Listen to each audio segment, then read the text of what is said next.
सरकार को भी पता है, मुख्यमंत्री को भी पता है, इसलिए उनको काम करने में कोई रुचि नहीं है। अब रोज देखते होंगे, कभी सूचना के अधिकार के तहत इलेक्शन कमीशन से मिलते हैं, कभी गवर्नर के पास, कभी यह बताओ कि मेरा मृत्यु कब लिखा हुआ है। आप बताओ कि कितनी हड़बड़ी है, सोचिए। उनको पता है कि इनकी मौत तय है, क्योंकि इन्होंने गलत किया है, किसी दिन भी जाएगी, प्रक्रिया है, चलते रहता है प्रक्रिया में। तो आज जिस राज्य के मुखिया जो पैसे के लिए राजनीति करते हो, पैसे के लिए सत्ता में बैठे हो, उनसे हम विकास की उम्मीद नहीं कर सकते और उनको हटाइए बगैर इस राज्य का विकास नहीं हो सकता है।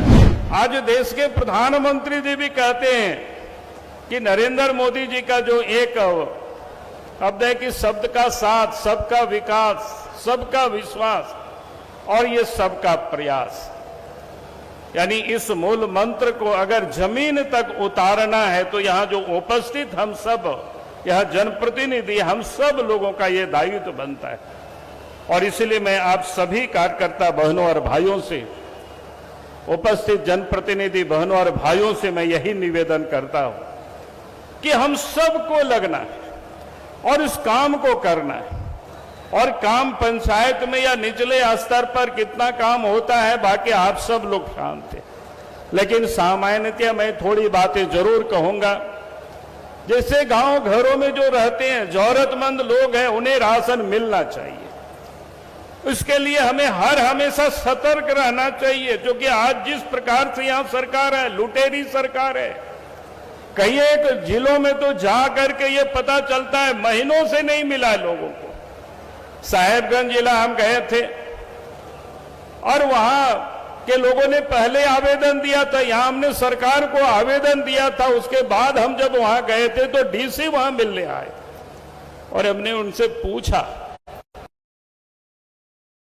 ये जो प्रिमिटिव ट्राइब से जब रघुवर दास जी राज्य के मुख्यमंत्री हुआ करते थे, उनकी यानी क्या कहते हैं उसको, डकिया योजना के तहत घरों तक अनाज पहुंचाने की योजना बनाए थे। और उस समय घर घर तक प्रिमिटिव ट्राइब्स को, चाहे वो पहाड़िया हो, चाहे बीरहोर हो या आदिम जनजाति जो थे, उनको पहुंचाने की थी।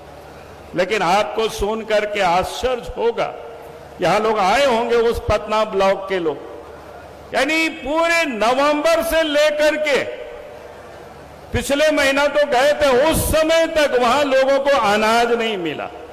आप जरा सोचिए, डीसी साहब ने क्या बताया, वो कहते हैं कि वहां जो मार्केटिंग अफसर थे उन्होंने बार बार प्रत्येक महीना अंगूठा दबा दिया, इसलिए शोक कर रहा है कि अनाज निकाला गया। और उनके ऊपर हम लोगों ने जुर्माना किया है 1,07,00,000 या 30 लाख या ऐसा कोई समथिंग, अभी याद नहीं आंकड़ा विजय। मैंने इसलिए इस बात का यहां उल्लेख कर रहा हूं कि उसी प्रकार से पूरे राज्य में कहीं कहीं किसी महीना गायब हो जाता है। देश के प्रधानमंत्री जो राशन बेचते हैं कि दिसंबर तक अतिरिक्त 5 किलो अनाज मुफ्त में मिलेगा, बिना पैसे के मिलेगा, लेकिन वो भी राज्य सरकार उसको हेरा फेरी कर देते हैं। एक अनाज देते हैं तो एक अनाज बाजारों में बेच देते हैं। तो इसलिए मैं आप सभी जनप्रतिनिधि भाई और बहनों से मैं यही निवेदन कर रहा हूं, हम सब का ये दायित्व बनता है, कर्तव्य बनता है, कार्यकर्ता से भी यही निवेदन है कि भाई वो गरीबों के हिस्से का जो अनाज है वो गरीबों के घरों तक पहुंचे, इसको हमें सुनिश्चित करना है। ये सरकार के भरोसे इसे हम लोग छोड़ नहीं सकते, यही मैं आप सबसे कह रहा हूं। और इतना ही नहीं, उसके साथ साथ पेंशन की योजना भी है, उसे भी हमें देखना चाहिए, जरूरतमंद को मिल रहा है कि नहीं मिल रहा है। कहीं दिक्कतें गांव में लोग ऐसे होते हैं, उनको पता नहीं आधार से कहां लिंक होता है, कैसे लिंक होता है। हम सब यहां जनप्रतिनिधि कार्यकर्ता बैठे हुए, हमें ये जरूर गांव में जाए तो इसकी भी हिदायत करनी चाहिए, किसी का छूटा है इस कारण से तो उस कारणों को हमें दूर करना चाहिए, ये हमें जरूर करना। और इसलिए मैं आप सब लोगों से ये थोड़ी बातों को मैं प्रतीक रूप में कह रहा हूं कि अगर आप इस काम को करेंगे तो निश्चित रूप से जनता को ये लगेगी कि आप उनके लिए काम करें, उन गरीबों के लिए आप मेहनत कर रहे हैं, प्रयास कर रहे हैं। और इसलिए मैं आप सब लोगों से यही निवेदन कर रहा हूं। और इतना ही नहीं, आज भी गांव के ग्रामीण क्षेत्रों में जिसको कहते हैं कि जो पोषाहार है, झारखंड में कुपोषण से अधिक महिलाएं, बच्चे कुपोषित हैं। गर्भवती महिला से लेकर के 6 साल की बच्चों तक आंगनबाड़ी के केंद्र में जो उनको पोषाहार मिलना है वो भी कई एक जगहों पर समय से नहीं मिलता है, ठीक से नहीं मिलता है। हम सब ये जनप्रतिनिधि उपस्थित है, हाथ का काम है, देखना चाहिए कितनी लोगों को गांव में मिलता है, कितने लोग सूचीबद्ध है, उनको मिल रहा है कि नहीं मिल रहा है। हमें इस काम को जरूर करना चाहिए, मुस्तैद होकर के करना चाहिए। तभी ये झारखंड में ये जो गरीबी है इसको हम सब लोग मिटा सकते हैं। क्योंकि आज जो इस प्रदेश में सरकार है, इनके भरोसे नहीं छोड़ सकते। आज इस राज्य में जब यूपीए गठबंधन की सरकार चल रही है, ये सरकार परिवार और पैसे के लिए लोगों ने सरकार बनाई और काम कर रहे हैं। ये परिवार से बाहर सोच नहीं सकते, पैसे के अतिरिक्त सोच नहीं सकते। और इसीलिए आप देखें कि झारखंड के अंदर में आज इस राज्य में सरकार कहती है, मुख्यमंत्री का आज एक दिन हमने देखा प्रेस कॉन्फ्रेंस क्या कहता है कि बीजेपी वाले काम करने नहीं देते, केंद्र सरकार काम करने नहीं देते। काम करने के लिए तो जनता ने उनको जनादेश दिया है और हम सब लोग बार बार कहते हैं काम करें, हम लोग सहयोग करेंगे, साथ देंगे, लेकिन काम करते नहीं है। कमाने में सरकार में बैठे हुए लोग लगे हुए हैं और कमाने का तो आज प्रमाण सब दिख रहा है।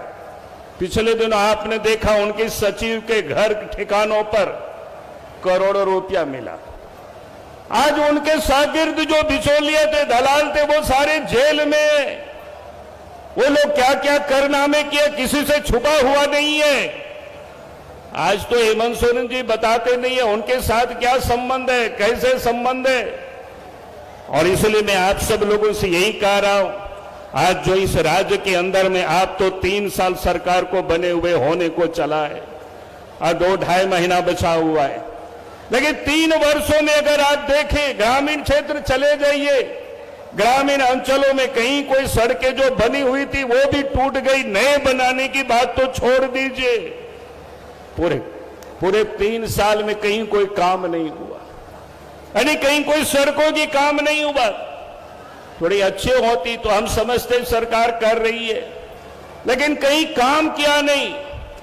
और इतना ही नहीं, जो बिजली ग्रामीण क्षेत्रों में पहले मिलती थी अब उसको भी कम हो गई, लोगों को अब मिल नहीं रहा है, ग्रामीण अंचलों में लोग परेशान हैं। आखिर इसके लिए कौन जिम्मेदार है? आज जो इस प्रदेश में सरकार है उनको ये गांव के विकास की चिंता नहीं है, गरीबों की चिंता नहीं है। बातें वो आदिवासियों की करते हैं, लेकिन काम किसके करते हैं? आदिवासी भी उनके घर में, दूसरे कोई आदिवासी यहां नहीं है झारखंड में। आज आप देख लीजिए आज इस राज्य के अंदर में किस प्रकार से लूट मची हुई है। आज नदी की बालू भी कहीं कोई सुरक्षित नहीं है। 3 साल हो गए, विधानसभा में विधायकगण प्रत्येक बार उठाते हैं जब सदन चलता है, भाई आप बालू को कम से कम नीलामी करिए, जिला को दीजिए, नीलामी नहीं हो तो फ्री कर दीजिए। उस समय सदन में मंत्री बोलते हैं कि कोई नहीं पकड़ने वाला है, लेकिन पूरे 3 साल में देखें एक बार भी बालू घाट की कहीं कोई नीलामी नहीं हुई, बल्कि यहां के लोगों को उपलब्ध नहीं होता है और यहां से बालू झारखंड से बाहर चला जाता है। लोग परेशान हैं, लोग बेकार है, बेरोजगार है। और इसलिए मैं आप सब लोगों से भी कह रहा हूं कि मनरेगा के तहत आप सब जनप्रतिनिधि है, लोगों को रोजगार मिले, बाहर जाना नहीं पड़े, इसके लिए आपको प्रयास करना। क्योंकि आज नदी नाला की बालू समाप्त हो गई। आज इस प्रदेश के अंदर में जो पत्थर की खदानें हैं पूरे 3 साल अब होने को चला है, कहीं कोई लीज नहीं दिया गया। अगर काम हुआ तो बिना लीज के इलीगल काम हुआ और पूरी तरह से पत्थर की खदानों को उठा करके, यानी उसको क्या कहते हैं, वो उत्खनन किया गया इलीगल तरीके से। हम जब पिछले दिनों वही साहेबगंज गए थे, वही की मैं बात कर रहा हूं। उपायुक्त कहने आए हमसे कि साहब अब तो यहां बेकारी फैल गई, बेरोजगारी फैल गई, खदानें बंद हो गया, क्रैशर बंद हो गया। हमने कहा कि ऐसा क्यों हुआ? उन्होंने कहा कि एनजीटी ने बंद कर दिया। हमने कहा क्यों किया, क्या आप लोगों ने अपनी दलील वहां पेश नहीं किया? तो उन्होंने कहा कि नहीं, हमें तो नहीं करना था पॉल्यूशन बोर्ड को।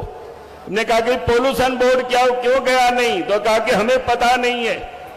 हमने पता किया कि पॉल्यूशन बोर्ड क्यों जाएगी और किस मुंह से जाएगी, क्योंकि इन सारे लोगों ने मिल करके पूरे 2.5 वर्षों तक इलीगल तरीके से पत्थर को खोद करके, चाहे वो जहाज से हो, पानी जहाज से हो, चाहे सड़क से हो, चाहे रेल मार्ग से हो, इलीगल तरीके से लोगों ने झारखंड से बाहर